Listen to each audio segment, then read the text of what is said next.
Pak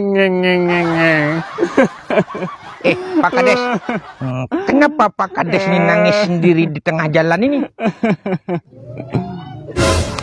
Tim sukses setan, kemana uangku kau bagi-bagikan?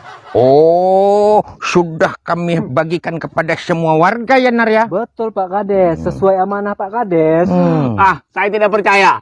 Pasti uang itu sudah kalian telan sendiri-sendiri. Oh, kalau ada mana ada Pak Kades.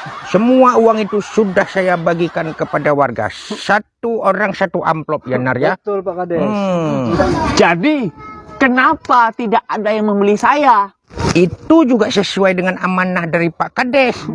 Tiada ada yang boleh tahu kalau uang itu dari Pak Kades. Itu rahasia ya, Nar ya? Betul, Pak Kades. Makanya tiada yang boleh cucuk Pak Kades. Dasar anak buah setan. Pantas saya cuma dapat satu suara. Siapa yang mengajari seperti itu, bodoh?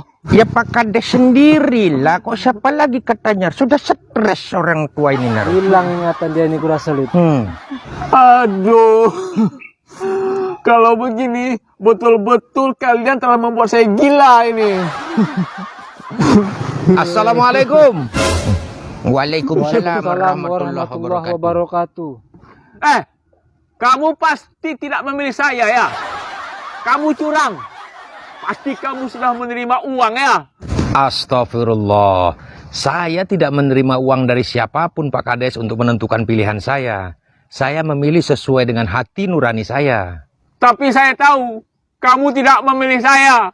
Buktinya suara saya cuma satu. Iya, saya akui. Saya memang memilih calon yang lain. Tapi bukan karena saya tidak suka dengan Pak Kades. Justru karena saya kasihan dengan Pak Kades. Kalau kamu kasihan sama saya, seharusnya kamu membeli saya.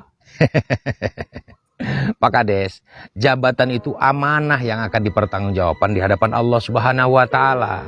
Selama kepemimpinan Pak Kades, saya melihat banyak sekali amanah yang Pak Kades selewengkan. Nah, kalau saya memilih kembali Pak Kades, berarti saya membiarkan Pak Kades terlarut dalam kezoliman. Tapi yang baru belum tentu lebih baik daripada saya. Kalau hal itu, saya berserah kepada Allah Subhanahu wa Ta'ala.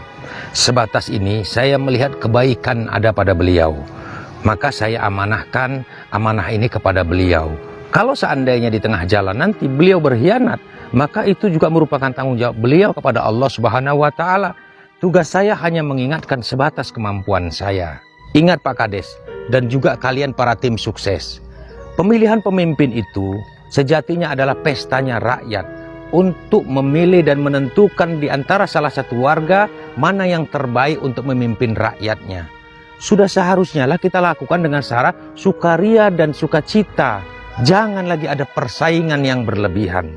Di pesta ini sudah seharusnya masyarakat diberi kebebasan untuk menentukan pilihan sesuai dengan hati nuraninya, tanpa paksaan, apalagi dengan iming-iming materi. Nah, alhamdulillahnya di kampung kita ini pesta demokrasi bisa berjalan dengan baik. Tapi di sebagian kampung di luar sana, pesta demokrasi justru menjadi ajang permusuhan, di mana hati nurani sudah tidak lagi dihargai. Ya, keponakan tidak lagi menghormati pamannya. Kakek tidak lagi memandang dengan kasih sayang terhadap cucunya. Orang tua tidak lagi sayang kepada anaknya. Dan tetangga tidak saling berteguran. Bukankah kita menginginkan seorang pemimpin yang bisa memakmurkan seluruh rakyatnya?